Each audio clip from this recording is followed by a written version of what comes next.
All right. All right, for our intro.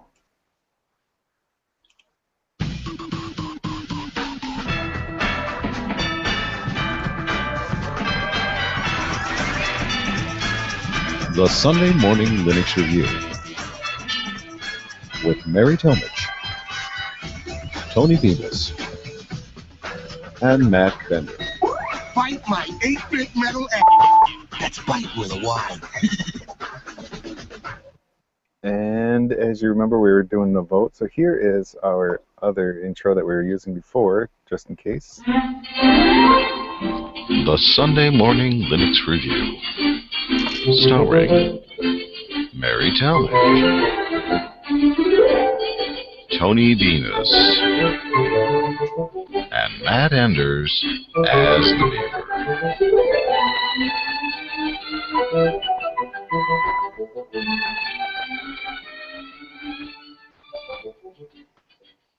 And who won that vote, Tony? The old intro one. Yes. Squeaked by. That's right. 18 to 15, right? Yes, 18 to 15. And if you look at the website, it'll show 18 to 16. It's just because I was doing a test and I actually made a vote. And we should be the impartial parties. But this is episode 129, plus one. Plus one. Why is it plus one, Mary? Well, it is plus one because on this day in 2011, Google released the beta for Google+.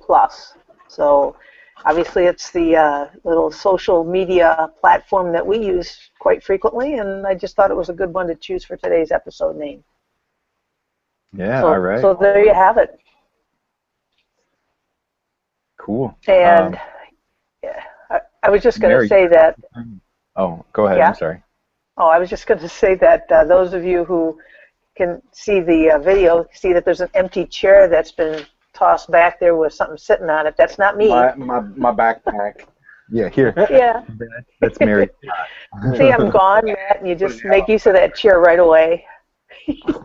Anyway, nope, I'm coming in remote. I'm out in Baltimore this weekend, and so I'm just dialed in via Google Hangout, and we'll be participating remotely. So, all right. All right. So I guess we might as well catch up on stuff, huh?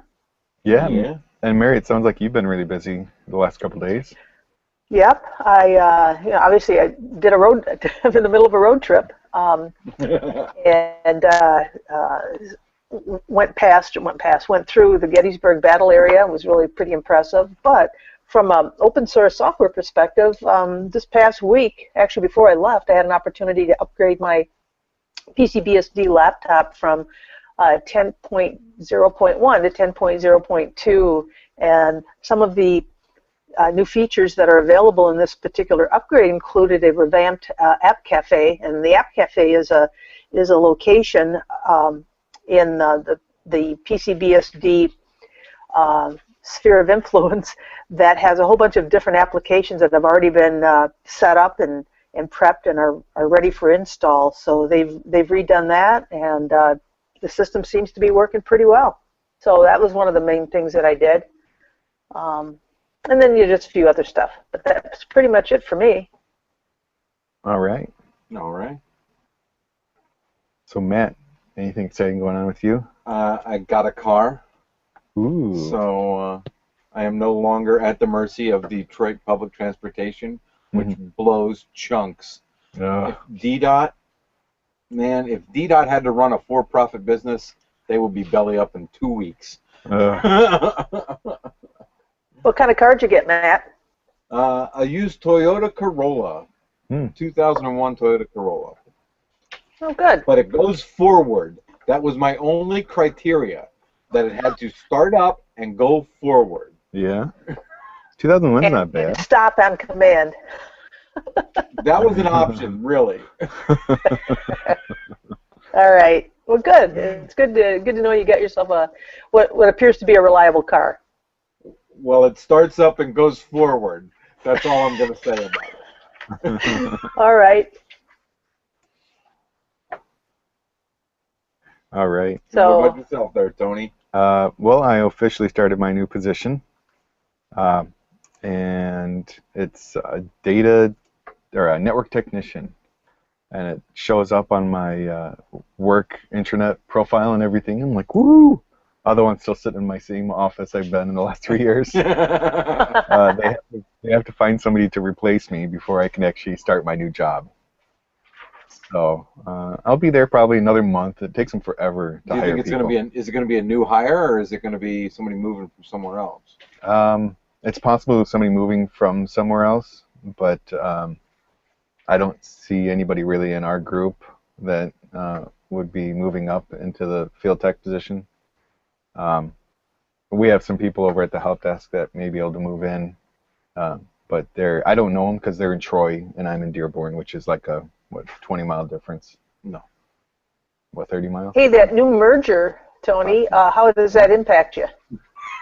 That currently, and it's going to be a while before really anything Okay. happens. What Mary's referring to is that the hospital I work at, Oakwood Health Systems, is doing what they call not a merger, and it's not a takeover. I don't know. And, I just went to the doctor on Thursday, and he's a Beaumont physician, yeah, and he was very excited for the merger. right. So, and the reason, one of the reasons they're saying that is because they've chosen a new name for the new company, quotes new company, is the Beaumont Health System, or Beaumont Health. So yeah. Why did they pick the smallest of the three hospitals? No, Botsford is the smallest. Beaumont. Oh, wait a minute. You're right. My physician is a Botsford physician, not a Beaumont physician. But yeah, Botsford is one hospital and a couple clinics. Beaumont is 3 hospitals and like 30 clinics. Oakwood is 4 hospitals and 60 clinics. So if you look at the numbers, Oakwood is largest. But if you look at how many beds are in each hospital, then Beaumont's larger. So as like a health system, Beaumont is larger. But we pretty much take up all of downriver, where they have stuff up in the north end of the Metro Detroit area. And Botsford's got that one little ring-eating hospital out there in Redford. Right. All right. So, Well, but yeah. okay. So as for the affecting me and IT, it's going to be a gigantic integration work. And But which IT company are they going to go with? Because I'm sure Beaumont already had their own IT. right, Beaumont and Botsford, they both have or I don't know about Botsford, but Beaumont does have their own IT. And I work for a company called CareTech, and we do healthcare IT for many companies. And actually, the hospital I work at is Oakwood, and they are part owner in CareTech. So it'd kind of be a good thing for CareTech to take over all IT. But there's talks and boards and stuff that they're sitting down and talking about it, and they haven't made any announcements yet. But as for like an EMR system, the Oakwood, we just moved over to an Epic. It's called Epic. And Beaumont is on Epic, and Botsford is not. Botsford is so small of a system that the Epic company wouldn't even talk to them. They said you have to have so much whatever to implement. So that's one of the reasons that Botsford's excited about this, is because they're going to be able to move in with Epic. Yeah, that's what my doctor was talking about. The data sharing of patient information is going to flow so much easier after the integration. Oh yeah. So yeah, that once everything's integrated in, and it's still like 5 years out before all that integration is going to really start working. But there's other hospitals in the area, like U of M and Henry Ford, are also on Epic. So it's basically just figuring out the policies of how we're going to send it back and forth. The actual technology to send the data is there. So that's definitely going to be easy. And there's going to be some other middleware stuff, but we're not here to talk about healthcare IT. Yeah, that's true. It sounds like it would make a podcast all in itself. Oh yeah, I'm sure. All right. Well, yeah, so that's been busy. It sounds like you'll be busy for a while anyway, Tony. Oh yeah. All right. Well, what are we moving on to next? We have kernel news that Matt's not ready for. The kernel news, which I forgot about. Well, there were some kernels released. So, talk amongst yourselves, kvetch a little bit. We'll have it in a second. There we go. All right, hold on. Matt, what's happening with the kernel? All right. Well, on 6/22, the main line became 3.16-RC2. And on 6/26, stable kernel 3.15.2 was released. On 6/26, stable kernel 3.14.9 was released. On 6/25, long-term kernel 3.12.23 was released. On 6/26, long-term kernel 3.10.45 was released. On 6/26, long-term kernel 3.4.95 was released.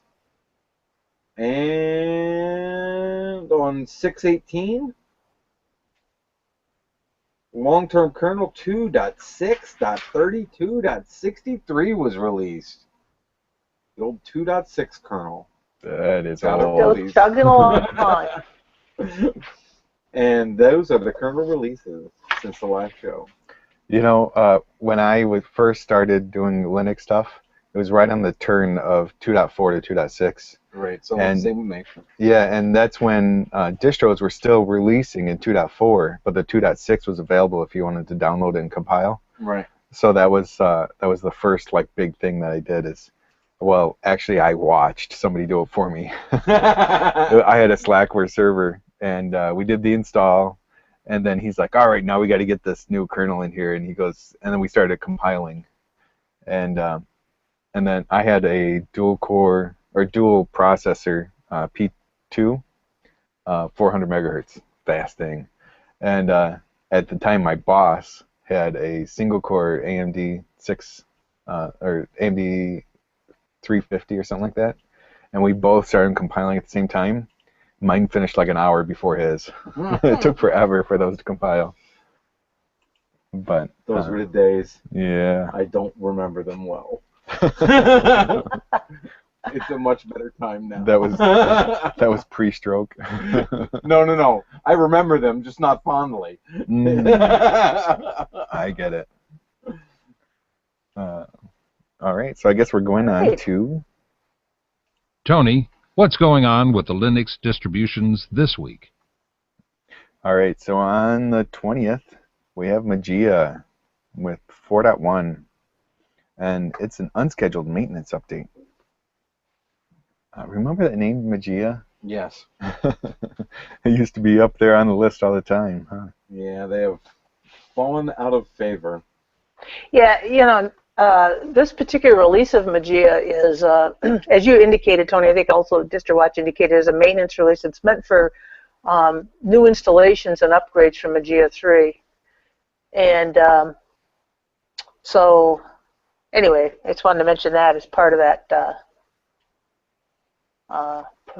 release. If you're already running Mageia 4, they said performing updates regularly, you're not required to do anything since your system should be already up to date. This 4.1 maintenance release is really just meant for new installs and upgrades from Mageia 3. So it kind of sheds a little bit of light on it. All right. And we have, on the 22nd, we have Netrunner 14, which they're a Kubuntu-based distro with a customized KDE 4.13. And they said they have 5 years of security support. I suppose because they're on LTS this time, right? Yeah. Yeah, you know, one thing they included in this particular release was something called KDE Live, I think it was like Live Wallpaper or anyway, this feature. So I downloaded it and installed it just to, or at least ran it live just to see I actually no. I actually ran it live. Then I installed it in a virtual machine and tried out those live wallpapers. And so they're kind of interesting. I mean, things will change on them, and I think it uses a little bit of CPU power. So if you got the internal bandwidth to support that, might be something fun. But it does take a little bit of power to run them. Right. All right.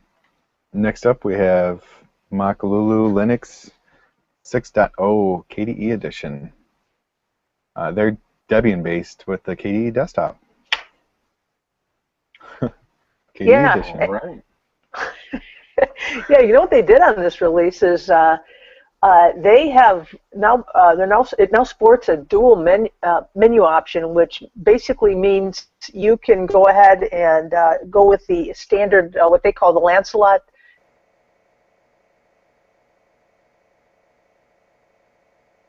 Mary. Are you there? We lost Mary. Oh no. Mary. She dropped her network connection. Yeah, she said Lancelot, and then. All right. Well, we'll have to. Here, let me make a time hack.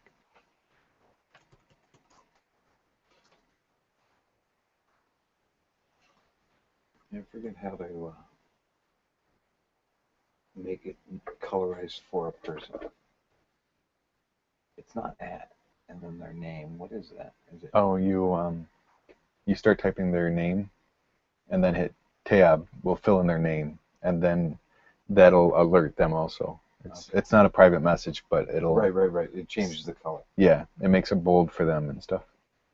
It won't change on you. Right. But yeah. I understand.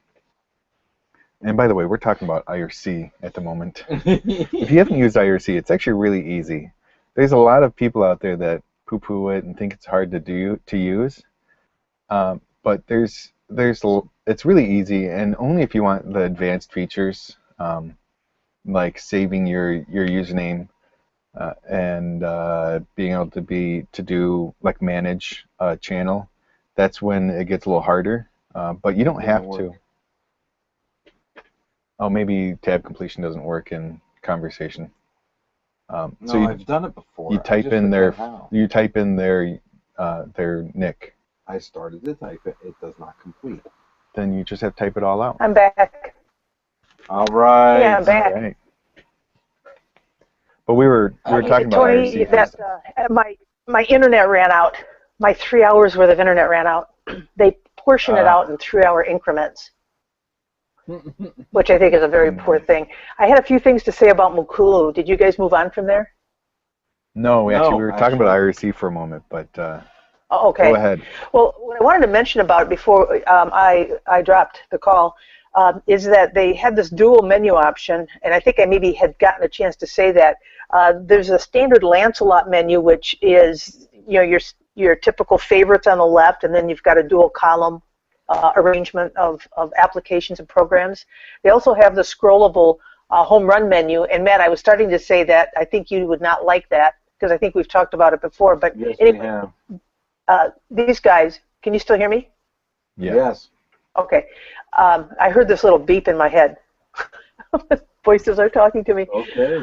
But anyway, so they've got that option available, and then also they mentioned too, and I think this is something that they've been doing for a while, is the KDE install that's provided when you initially install is relatively bare bones, so that they like to give users their own opportunity to add whatever applications they want, so that they can really customize the system. There's some Mukulu recommended software that can be installed via the post-install wizard. So anyway, just wanted to mention that about them. Oh, one last thing too. They do have one issue they mentioned, and that is sometimes after install in Dolphin, it'll show old and new home folder icons. So you just simply right-click on the one that doesn't exist and remove it. So anyway, that's their little workaround for that issue. All right. Next we have is Mint 17 KDE edition. And you know, as we were talking last time, that I upgraded to Mint 17, but that was the Cinnamon, and so now they have the KDE edition, and it's on the long-term support LTS version, and that's actually their plan going forward, is sticking on LTS. Oh, they're not going to release until they get an LTS version? That's what I heard. So I don't know how well that's going to work, but I mean, it's going to be stable, and I know it's really, I haven't really seen huge differences other than the Cinnamon updates between versions. So, and I guess it's just the GUI that you see is what, you know, the big difference is. So yeah. That's going to be interesting how people react to it, Tony. I think you got a point there, because there are people who really like cutting edge stuff who feel that they're behind the curve if they don't have the latest release of something. We all know someone near and dear to our hearts who feels that way. Kilroy. And yeah.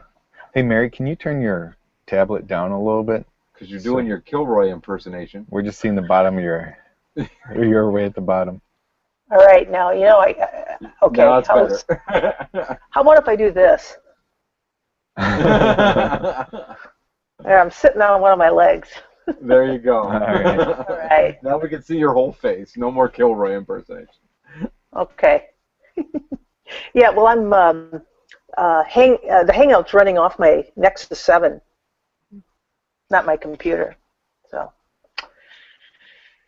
All right. All right. Well, I guess we'll move on. And moving on to. Yeah, the next one is Peppermint OS 5, which they're Ubuntu based. And you know, when they first came out, I checked them out a little bit. And at that time, they were mainly like Google Apps and cloud-based kind of things. And at that time, I still wanted to have everything. And I still like having the actual applications on my computer. So it was kind of like the Chrome OS before Chrome OS. But you do have the option, because it's an actual distro installed on your computer. You have an option for having either the applications on your desktop or in the cloud. That's pretty cool. Yeah, one of the notable things they did with this release is that in the past they've used ALSA for sound, and apparently the user base had asked for a more robust audio backend with more options, and that's more user-friendly. So they believe that Pulse Audio now delivers that user-friendliness and more robust options. So this particular release comes with Pulse Audio as a default audio backend, and not ALSA. Yeah, you know, I really like Pulse Audio. I think it works great. Yeah, me too. I've never had any problems with it. I'm not hating it as much as I used to. I do like the granular control, but I always like that little ALSA conf utility that you could just bring up, you know, from the command line and just go in and tweak. Yeah. But you know, actually Pulse Audio has something like that that's not installed by default. You have to install it, but it's not command line. It's a GUI, and it's called PAVU. It's the Pulse Audio something. Now I can't think of what it is, but it actually brings up a window, and you can say it'll show you all the inputs and outputs, and you can say, take this one and now stick it to there, and then it'll just do it. So it's kind of like Jack made easy with Pulse Audio. So I know that the Podnuts, they use that a lot when they're trying to have somebody just get their mic working. Instead of trying to figure out which input it is and get that to be the default to work with Google Hangouts, you can launch this program, just say, yeah, audio is coming in on this thing, whatever it calls it, and then say, now put it to Google Hangouts, and then it'll just do it. And there's no other configurations you have to do. It's really cool. It sounds it. But there is a disappointing thing about Peppermint OS. There is no PPC version. Oh yeah, because Ubuntu is Power PC. Correct. Because I'm looking for a lightweight PPC distribution. Ubuntu. And a lightweight? A lightweight PPC distribution, correct. What are you going to run it on? I came into possession of some very old tech. Okay. And I want to see if I can make it semi-useful. Okay. Well, that'll be a good little project for you. Is it an iMac? No. Or eMac? No. Okay. Is it a Lisa computer? No. not quite that old, Mary. You know, I don't know what that is. A Lisa computer? I guess that is old. Jeez, guys. Yeah, I think it's back from, what, the 80s or 90s? Yeah, 80s. It was back in the TSR 80 days. Yeah. I think I remember the name now. Tony might not have been out of diapers yet. I'm just kidding. Well, I'm just kidding. Yeah, but it was an accurate jest. Hey, I was only in diapers until 82. All right. All right. So in 82. That was a year before I graduated high school. So you were still in diapers too? Yeah. Okay. I had already been in the work world for almost 10 years. Anyway, we're going to move on. All right. So on the 24th, we have a BSD release. PCBSD 10.0.2. Yeah. I actually talked about that. Go ahead, Mary. I was going to say, I actually talked about that a little bit when I was talking about what I did last week and the fact that the App Cafe, which is their pre-prepared applications repository, has been redone, and they've got some nice little updates and seems to be running fine. It's not running overly hot, which is good because I've complained about that in the past. And KDE hasn't crashed yet. Oh, by the way, I booted into Fluxbox because that is a option. And the Lumina desktop now was included in this most recent release, but it's an alpha stage. So I went ahead and installed it and tested it, and it's definitely rough around the edges. But I'm looking forward to that desktop becoming more production ready in the not too distant future, because those guys, the PCBSD team, is building that themselves. So you think you're actually going to do the KDE switch to that new desktop there, Mary? Yeah, I'm sorry. Are you saying that they're going to switch to it? No, you. It's possible. The reason why I was thinking of switching from KDE on PCBSD is because I was crashing. It was just frustrating, and now it seems to be working pretty well. So we'll see what happens. But yeah, I wouldn't be against switching to it. I was looking at Fluxbox. But that's kind of Fluxbox is very basic. Yeah, very minimalistic. But I thought that KDE was the default desktop environment in PCBSD. It is. However, on this most recent release, they've also made available Cinnamon and Mate, and I'm going to go ahead and install those and just check them out and see how they run on PCBSD. So, if I'm running Linux, it's KDE all the way. If I'm running PCBSD, it's whatever won't crash. That's an important thing. It is. It is. All right. What do we got next? Next is Neptune 4.0, which is formerly known as Xeven OS. Xeven OS? Yeah. I think Neptune it's a gaseous giant. It just sounds better. Well, I think Neptune is only the name of this release. I don't know. It says formerly known as Xeven OS. Neptune Edition. Right. It says Neptune Edition. Neptune is going to be continued. Sure. Yeah, Neptune. Actually, they've got their repository is called the Neptune KDE Repository. So it's more than just the name of this release. It's kind of like a series from them. And they also they rewrote their own application, like the media encoding application Encode, which now ships in a totally revamped version, which I think now is currently at 3.0. And One thing that they've got in it is the ability to convert any known audio or video format, as long as it's supported by FFmpeg, into any known or audio or video format. So they've got some nice capabilities there on that multimedia front. That's nice. Yeah. Yeah. Yeah, and one other thing too is they've got the they call it the Xeon OS Hardware Manager. That was also upgraded in this release so that it supports a new kernel, and it will recognize a bunch of new graphics cards and offer the appropriate driver, which is nice for folks who've got an ATI card or maybe some NVIDIA card that might not be widely known or used. So probably stand a better chance of having that driver properly installed and ready. Right. Cool. All right. So we have on the 26th, we have Parsix GNU Linux 6.0 R1, which is there a GNOME 3.1 desktop based on Debian. Yeah. Did you see that they've got? I think it may have been mentioned there. They're still running LibreOffice 3.5.4, which is a little dated, but I guess if it works, it works.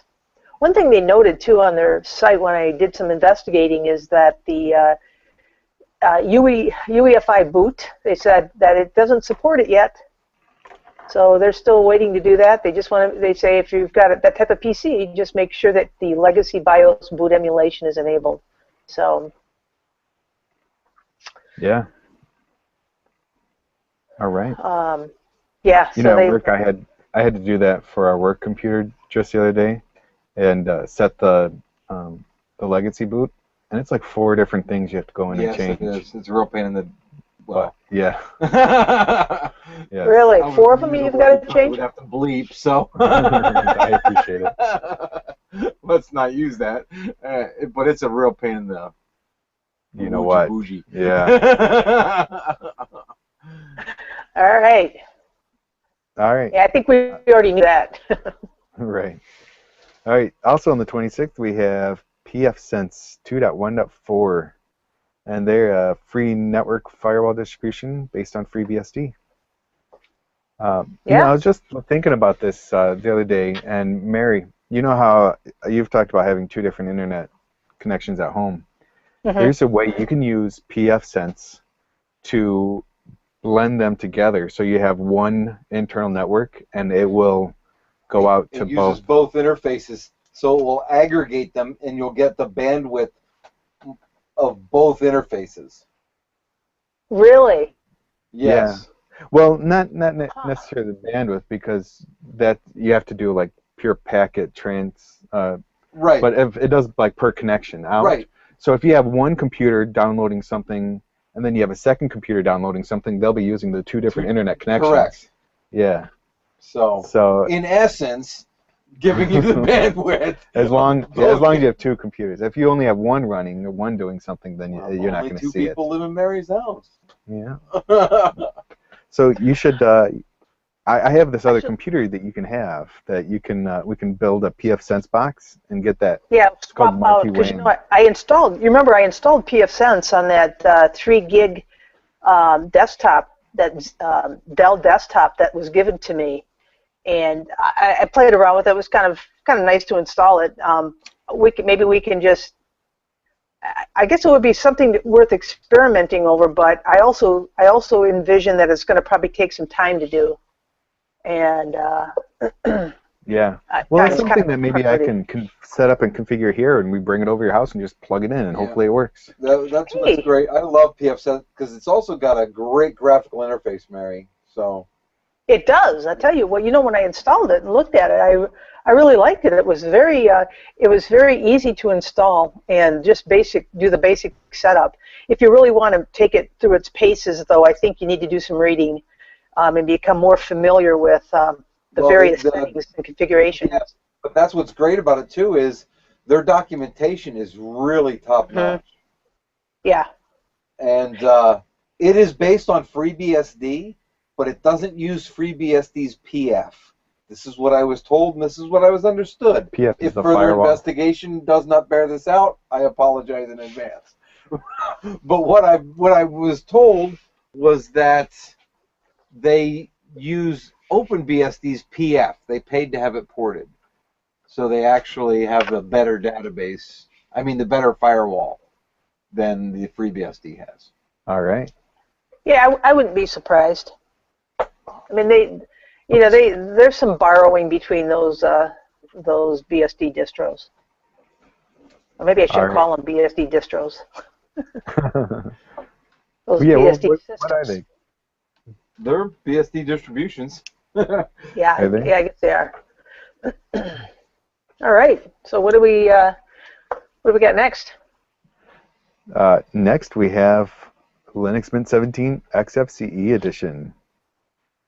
So we talked about Mint a few minutes ago, but now this is their Xfce edition. desktop. Yeah. And do I sound better, Mary? Why didn't you have your mic on at all? No, I didn't have my mic on.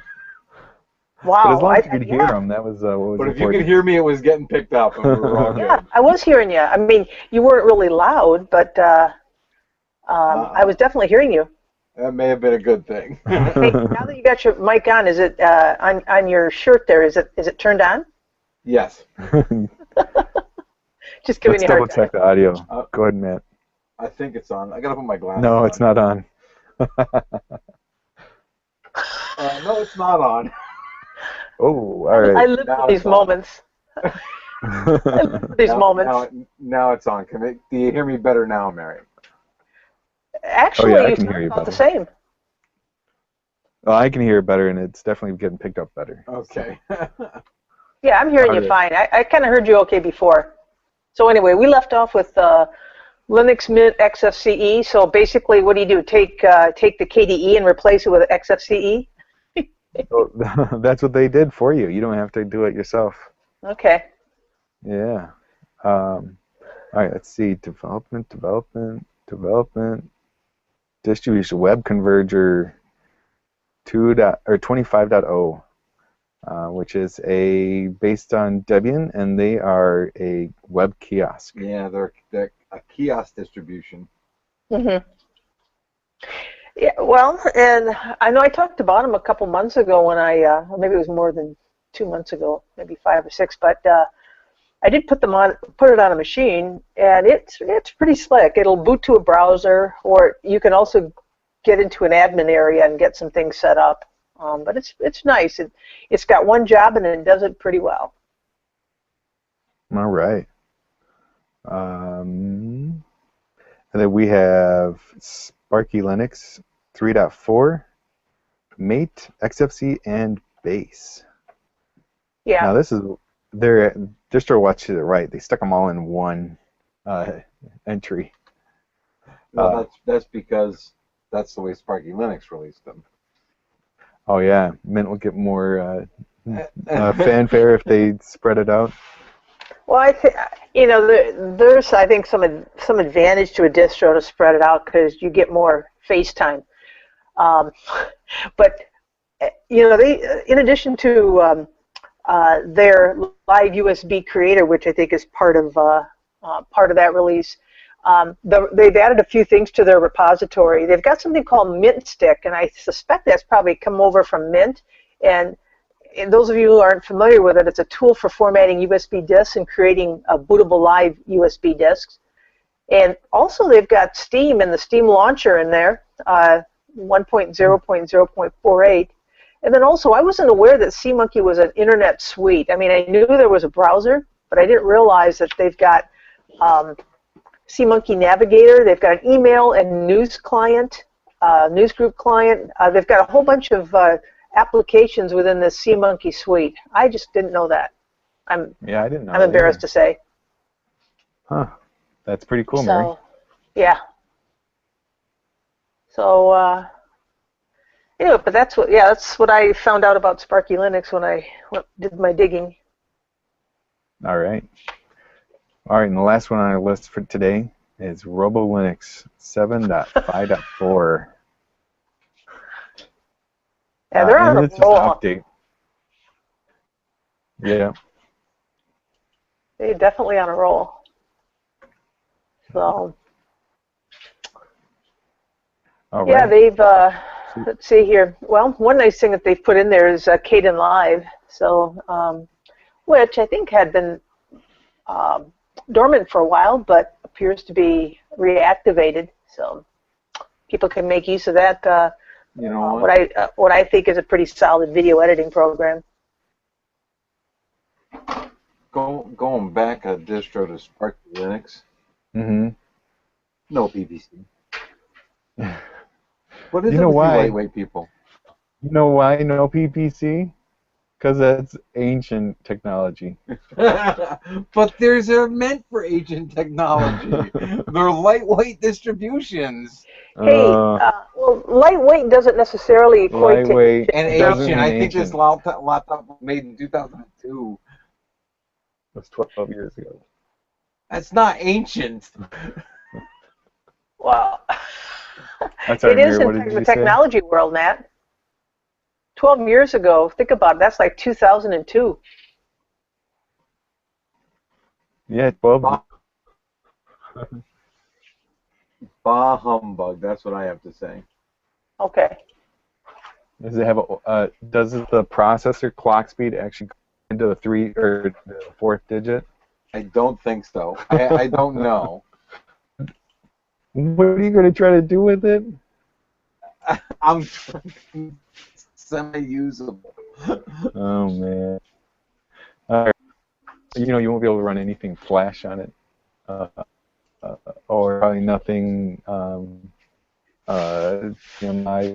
probably won't work on it because it's so I'd old. recycle it. It just We'll see. you could run it as a firewall. Yes, that's It's able to very train heavy. something It else. could work well as a paperweight. I've got to tell you. You could use it as a monitor stand. Oh, you know what? I need something to hold my mirror up when I cut my hair and shave. I was going to go buy one of those picture frame things. Oh I yeah. could use it for that. Yeah. Yeah, you could. All right. Well, you know what? I think it's time to go on to. Yeah, I think so. The distro of the week, according to Distro Watch, calculated by website hits per day. All right. So number 5, we have Peppermint with.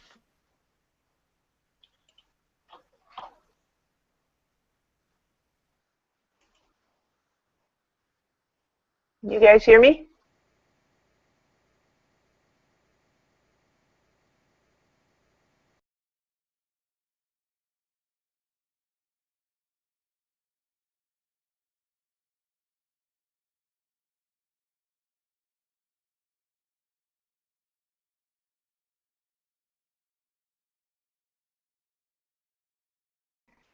We dropped connection in there for a second. It says we're live. I think I'm trying to come back. Are you here, Mary?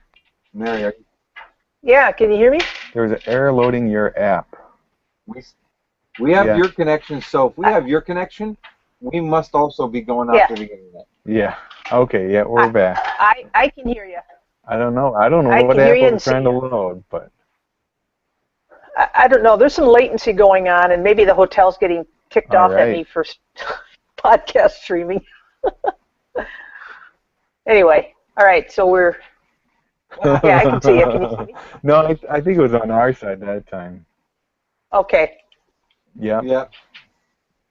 I was waving to your visitor behind you, Yes, but she stepped we're out. waving to the other person in the room. Oh, the She other stepped person off in to the room side, you're so I think waving we're at? safe now.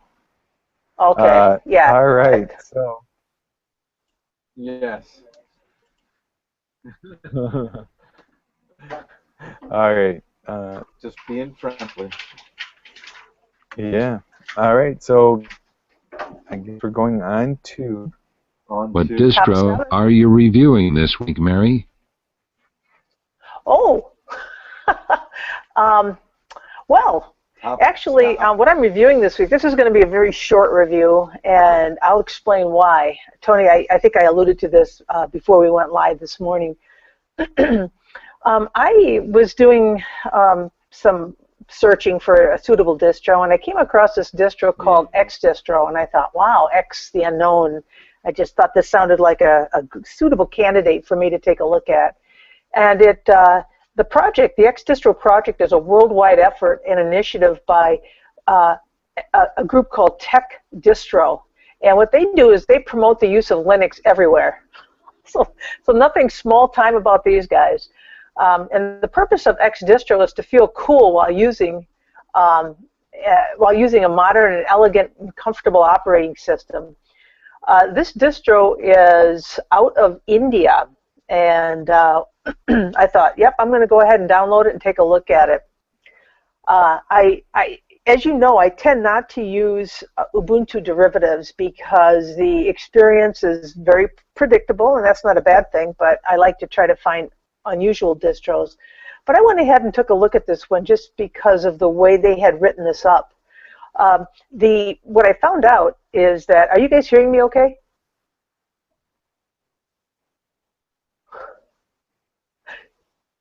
Because you guys are frozen. Yeah, we're good. You hearing me okay? No, we hear you fine. Okay. We may have seen frozen because we didn't move. Frozen in time. All right. Here, I'll constantly wave my hands. So as No, that's fine, Matt. And That's fine. I'm just going to keep talking, and we'll see what happens. if the hands There's just a little bit of latency there. frozen. Hey, for anybody who's listening, bear with us, and we'll be back to normal next episode. Anyway, so I went ahead. This also was a beta version, but I have on a couple of occasions reviewed beta versions of various distros and have done so successfully.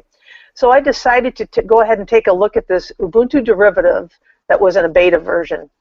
Now, as it turned out, I had two strikes against me from the start. I went ahead and put it on a DVD and then threw it into my testing laptop to take a look at it. What I discovered is that, well, first of all, I booted to the live environment, and generally when I do that, I end up with kind of a clean desktop. These tend to be very minimal, as you've heard me report before. Well, that's not the case with this particular distro. Yeah? Mary? Yeah. We did drop out shortly after we said everything was fine, and then it actually did drop out. So you're going to have to start over. Okay. Wonderful. Tony, you're going to have to edit this then out, right? I'll start over. We're just going to leave it in. YOLO, baby. You're going to leave that mess in there as is. All right. Well, hey, Tony, at least we got some maybe outtakes for the end of the show. Do I have to start from the top? Right. All right. Yes. That breakfast just started. You know, that convention breakfast. Right after you started, it died. All right. Anyway, the Xdistro. I'm sorry, but I'll right start after from it the top. started, you died. All right. The distro I'm going to talk about this week is the Xdistro. Now, this Xdistro project is part of a worldwide effort, an initiative that's out there by a group called Tech Distro. And what they do is they promote the use of Linux everywhere. So there's nothing small-minded about these guys. They've also got a stated purpose of this distro, and it is to feel cool while using, and also to produce a modern and elegant and comfortable operating system. It almost sounds like a couch. But I wanted to go ahead and give it a try and take a look at it. So I did. And the vitals, it's Xdistro. The maintainer is Naman Distro and Team. The distro's latest birthday was early June of 2014. It's a derivative of Ubuntu 12.04, which of course is a long-term support version. I try to avoid Ubuntu-based distros simply because they're fairly predictable, which is not a bad thing. But I decided to move forward with this one because the desktop was kind of interesting to me, and I want to talk a little bit about it. The kernel they use is a 3.8.0 kernel, And the Review Desktop is a highly customized version, or at least it's a customized version of Unity, or is it GNOME, or maybe it's Cinnamon. All three are available, and getting to them initially was a challenge, and I'll talk about that a little bit. Now, the live DVD boots to a very busy desktop, at least busier than what I'm accustomed to seeing in a review distro. On the right is an instance of Conky. Now, this is a very nice instance of Conky, but it's over on the right that is interfering with an instance of the Avant Window Navigator, which is a little menu that's also on the right. So trying to see and get to any one of those menu items was a little difficult. Certainly doable, but it wasn't really a clean layout, at least visually for me. The other thing about this distro that I found kind of interesting and probably more in a positive way is that they use a very customized icon set. It's a monocolor set, but they've gone ahead and they've basically taken the icons and made them all circles, and they've got little graphics inside of them. So, and that was another reason why I wanted to take a look at this distro, because it wasn't just a stock Ubuntu thing that somebody has slapped some stuff on. They've gone in and they've changed the names. They've done a fair amount of work to get this thing ready for prime time. I had no problem with my graphics. You know, the Intel graphics adapter, the i9-15 module was fine. However, my wireless, of course, because of the Broadcom chip, I did have problems there. And I also, in addition to taking a look at the GNOME desktop environment, I also test booted into Cinnamon, and that went mostly fine, aside from a single internal error once the live boot was finishing. And the problem was Nautilus, which, since they're using Nemo, it looks like there's some internal code that still carries the Nautilus reference. But that was what was problematic, and the only problem I had with it. Now, for their defaults, they actually give you the option of either Firefox or Chromium. The Office suite is LibreOffice. The mail client is Thunderbird, and as I mentioned, the file manager is Nemo. Well, once I took a look at this, I thought, you know, go ahead and throw this on it and install it and dive into it a little bit deeper. So what Xdistro has set up is a nice Grub menu, and so you've got the option of running it as a live distro. Right underneath it directly is the option to install it, and then there's the typical mem test and some other options that are available. So I went ahead and selected install. So then the system goes ahead and it boots up to the live environment. So I'm starting to try to look around for maybe an install icon, and there's none to be found. So then I thought, well, that's odd. I hit install directly, so I went ahead and rebooted again. And I made sure on the Grub menu I selected install directly, and it went and booted back up to alive. So then the third time I went back in, and instead of just selecting install directly, I went ahead and took a look at the Grub menu entry.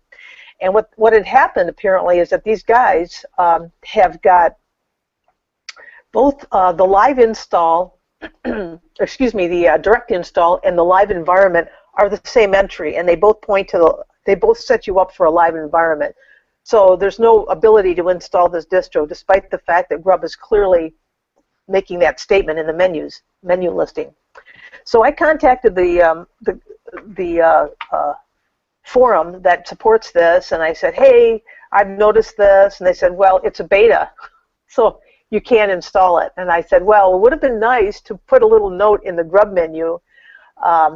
So that's actually as far as I got with it. Then I had to leave on my trip, so I couldn't get any further with Xdistro. So I'll say from a beta perspective, it wasn't a full beta as far as I'm concerned, because I didn't have the ability to test it, because a beta by its very name implies you're going to do some testing of it, maybe report back to the project maintainers, that type of thing, and I really didn't have the ability to do that. And so I felt kind of cheated. Jilted, I guess you could say. But well, I have by the time something gets to beta, it should install 100%. If it gets to beta, that's when you're releasing it for public to use. And yeah, I agree with you, Matt. And do we still have our connection? Okay. I'm hearing you. We, and things like that. And if you can't install it, it's not a beta. It's an alpha. Go the fuck away. I always thought you'd use me. Sorry about that, Tony. It wouldn't be a show if you didn't have to do at least one edit. But anyway, you're right, and the fact that they didn't really acknowledge the fact that they had a faulty menu entry there, I thought was a little problematic. So overall, I was disappointed in this distro. Again, they do a nice job with their icons. To take that much time to custom design a whole icon set, that takes time and effort. But it was offset by the fact that I really couldn't completely install it and run a full review from the installed base. I had to do it from a live distro, and it's slower. It just doesn't really give you I think a complete picture of that distro. So anyway, so that was a bit disappointing, and that's why my distro review is a little short this week. But I'll find a good one next time, and I'll make sure it installs. I'll check the grub entry the first time. So anyway, that's what it was. All right. There you go. Yeah, so it gets a 1.5. Cool, I'm going to Mary. trench it. So, and there you have it. So we are moving on to. All right. Thanks. Good job. It's as time always. for the tech news of the week.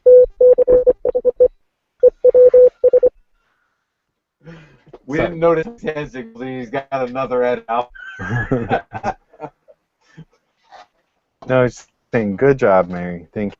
Oh, yeah. All right, You're so welcome. news. We have news this week. You're not going to run the intro for the news? All right, let's run it again. Okay. Mary, here comes the intro now. It's to the tech news of the week. All right. Tech news of the week. I have two stories I want to talk about. One, Take it away, Matt. not really technology related, but copyright related. Yes. Can you hear us, Mary? Can you hear Yeah, us? I can hear you. I think there's a major delay going on right now. Tony's basement to Mary. Tony, you said Matt, and I answered you, and then there was dead air. Oh, I'm sorry. I think there's about a minute delay. Kind of like right now. No, it's all right. Well, All right. The first story I have is technology related, but it's copyright related, and who knows how much I think the current copyright laws kind of suck. So, but what it was this guy. It's on Tech Dirt, and it's Houston. We have a copyright problem, because what he did was he posted that classic clip from NASA. Houston, we have a problem. mm-hmm. And he got issued a deed. They took it down. SoundCloud took it down. What? Yeah, because they default believing that everything has copyright, and this is public domain. There is no copyright. No. Yes, Uh, it's just total BS. It just shows you the total unruly state of copyright. It's horrible. So specifics, go to tech. Look for Houston. We have a copyright problem. And the second story I have is Android apps are coming to Chromebooks. And as a Chromebook user, and I'm actually using it more and more. I use it at work every night, and I use it instead of opening up my laptop and firing up my full laptop. I'll open the Chromebook at home. There are some days I don't open a computer at home at all. Well, Hey, unless Matt. you count the Chromebook as a computer, which I guess it really is a computer. So, yes. Hey, Matt. What's the default homepage for Chrome? Is it reason.org? Yes.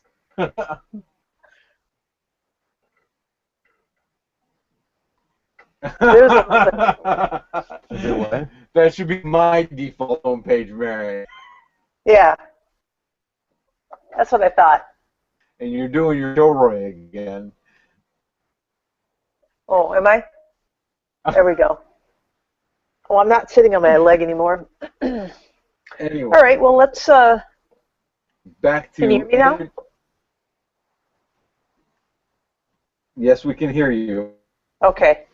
So That's I'm good going news to that go on with my second... It's okay. Yeah, go ahead.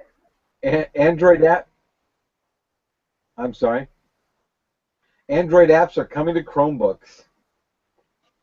Yeah. So it's going to take some work, and people are going to have to port it, but they're coming. So it's going to make Chromebooks much more useful. There's hundreds of thousands of apps available for Android. That's So cool. even if a third of them then are available on Chromebooks, it'll be a good thing. Yeah. Yeah.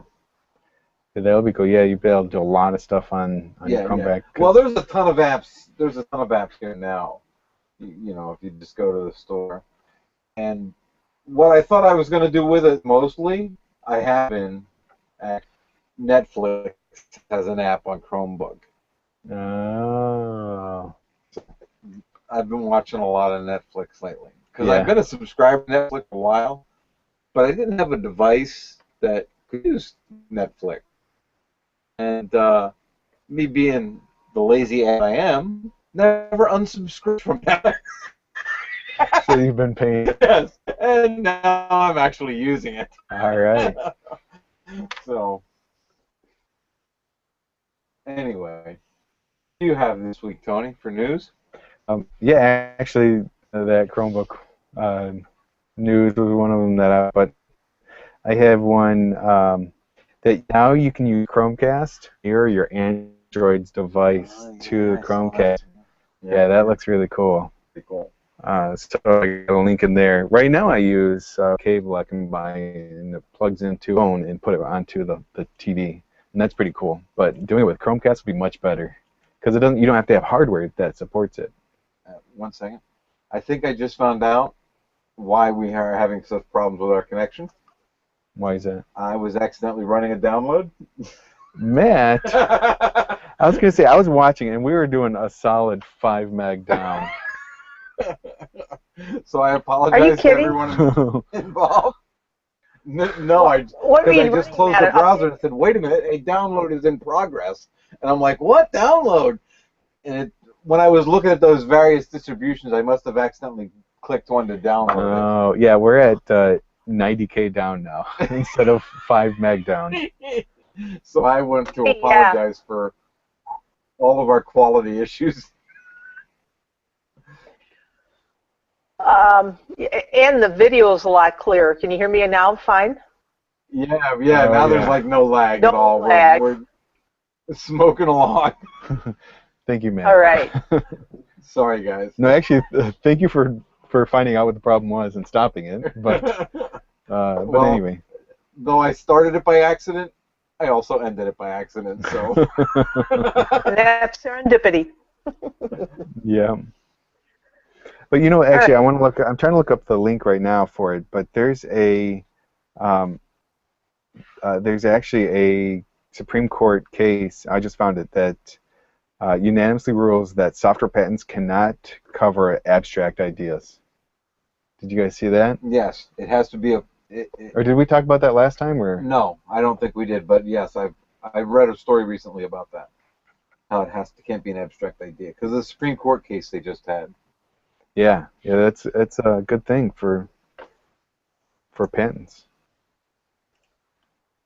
I don't know much about it other than that, but it's something it's a step toward fixing some of the patent issues that we're having right now, and I think it's nice. I think it's a good thing. All right. Well, good. I have one quick news story. Let me know when you're ready. That is totally your time now, Mary. Okay. There was well, let's just say this. There's a rumor out there that Google is going to be discontinuing its Nexus line. Have you heard that? No. Yes, and I did read a news story about it too that said it was hogwash. Yeah. Well, you know, when rumors come out like that and companies deny them, you know it's true. But anyway, yeah, I saw that and kind of caught my eye, and mainly because I own an Nexus 7, so I'm thinking, wow, I'll have a discontinued item, so I guess that's an opportunity to get something new. But no, just kidding on that.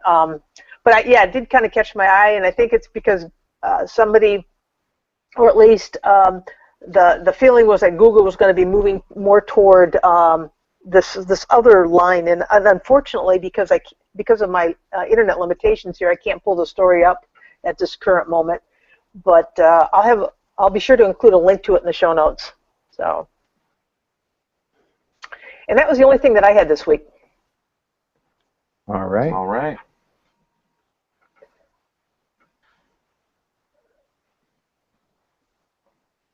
So, listener feedback? Listener feedback. All right, so as we talked about right at the beginning of the show, we had that poll, and the poll shows that the public likes our old intro. It does. But we like the new intro. So we're going to make the intro the outro. Yeah. we're gonna use the new intro as our outro, the way it is. Or if friend of the show John would like to redo it as the outro, that would be workable also with us, whatever John wants to do. If I were John, I would just say, hey, F you guys. Use it the way it is. Yeah, and even actually listening to it, it doesn't say like welcome to the show, or it doesn't give really indicate whether it's a beginning or an end. Right. So yeah, I think it would work either way. Good. So our adoring public has spoken, and they adoring public. They well, the public that can't find us with the torches and pitchforks anyway. But yeah, that's true. They have spoken, and they like the old intro with the leave it to Matt. So right. And so we'll be sticking with the old intro. Yes. And that's what a lot of our feedback was about the intro. Yes. Tom, Paranoid Shell, Joe, Aaron, Brian, Brad, show, Kevin. Yeah, Kevin. Danny. Yeah, we got a lot of feedback. Brad. Max. And actually, Max pointed out that I put in info instead of intro. Yes. Or into or something like that. I left the letter out, so I actually had to fix that. Yeah, there was an issue with awesome too. Oh yeah, Mary fixed that. Fixed that too. But anyway, so that's a lot. Was that everything? Or no? But I liked Paranoid Shell, because you know how if they sent us their address and they were one of the first 15 respondents, they were going to get those stickers. Oh yeah. But Paranoid Shell was definitely one of the first 15. But he said, I'm too paranoid to give you my address. Yeah. Yeah, I think that what we'll want to do is anybody who wants a sticker is going to have to tell us where to mail it to. Well, I know we have at least one address. Okay. All right. So, Matt, I'll let you take the envelope home with the stickers, and you can mail them out. I will do that. All right. You'll get your sticker sometime, maybe within 6 or 8 months. No, but if you gave us an address, you'll get a sticker. So, and you're one of the first 15 people who gave us an address. Yeah, and I think we need to remind people that these are electronic. EFF. EFF.org stickers. So. And they're cool. We're not gonna do this again. So, what I'm gonna do is take the stickers we have and divide them up amongst the people who gave us addresses, and if that comes out to more than 15 people gave us addresses, the first 15 will get stickers, but if less than 15 people gave us addresses, you may get more than one sticker. Hey, bonus. Oh, yeah, it turned out to be a logistic nightmare. And I'm covering anybody that's out of the U.S. who wrote in and wants to send their address. We'll go ahead and because set I'm that not out there. smart enough to figure out how to send postage outside the U.S. I am.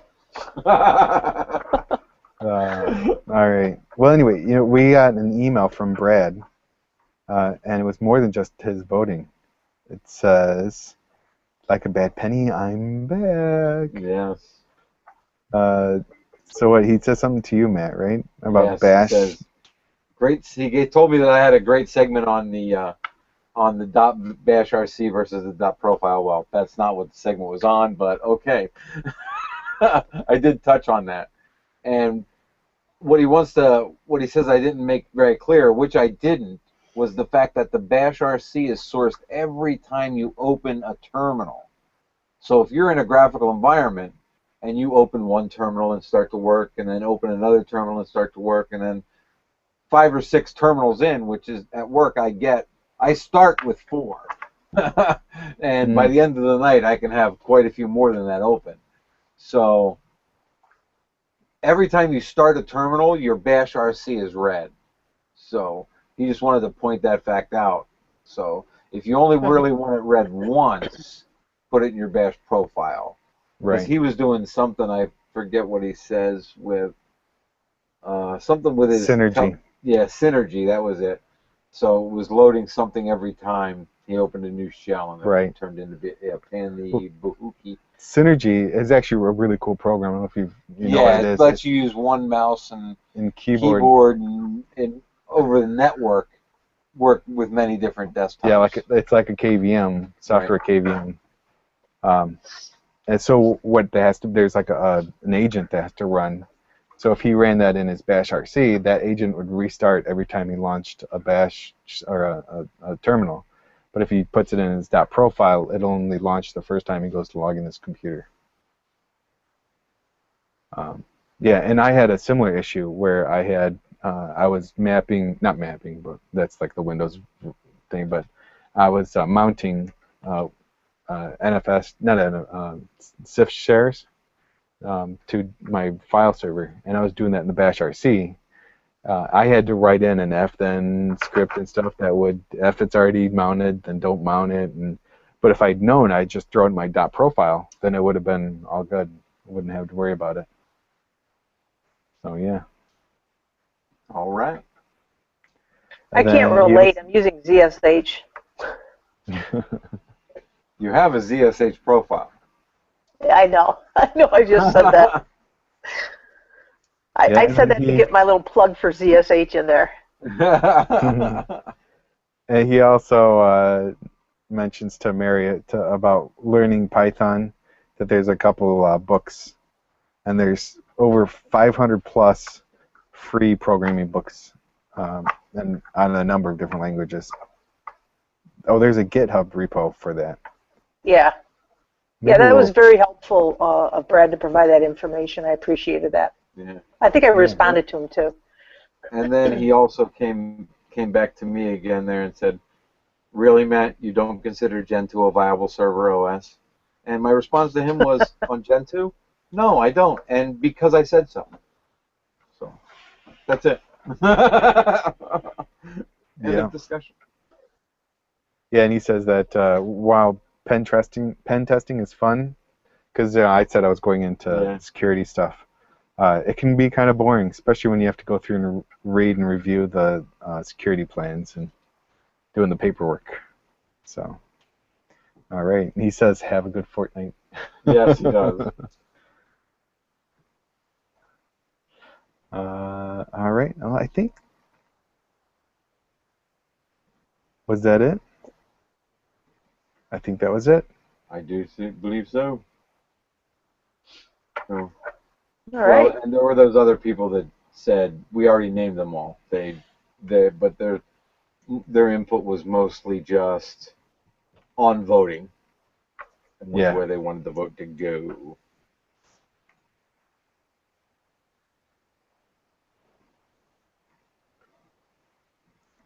All right. I'm going to put that link, that GitHub link for the free programming books. It's going to be in the show notes, and I'm sticking it in IRC right now. All right. Oh, look, Nancy commented on it. Nancy the bot. Nancy. Our The IRC bot. I had to drop out of the IRC. Arcs left the IRC also, so you're in good company. All right. Well, I do have music this week. It's called "Swept Clean" by the Floppy D. By the who? I'm not gonna touch that. You're so lucky, Tony. I did think about that, but it was still pretty good music, I thought, so I wanted to use it. But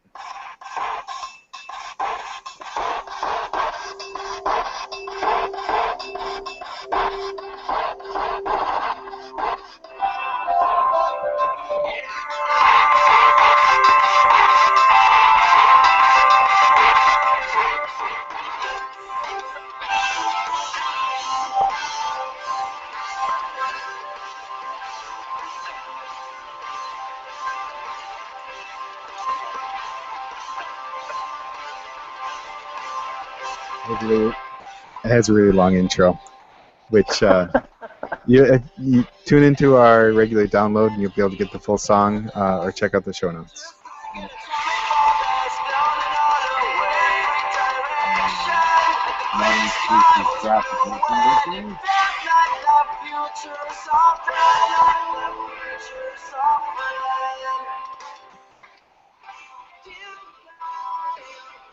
Okay. Oh, Tony's getting a phone call. I'm getting a page. So this is the perfect time to end up. All right. So you've been listening to the Sunday Morning Linux Review. This is episode 129. +1. +1. +1. All right. I didn't know if we had our lag going on there, and if Mary was not gonna get it done. No, it worked good. Thank you for stopping the No, download. you stopped that download, Matt. There's no lag. Right. It's amazing how when I stopped that download, that lag cleared right up. Right. Yeah. This is Tony Bemis. Matt Enders. And Mary Tomich. Yeah. Saying, have a good fortnight. See you next fortnight. Yeah. Oh, that's the wrong That's one. the wrong one. Here we go.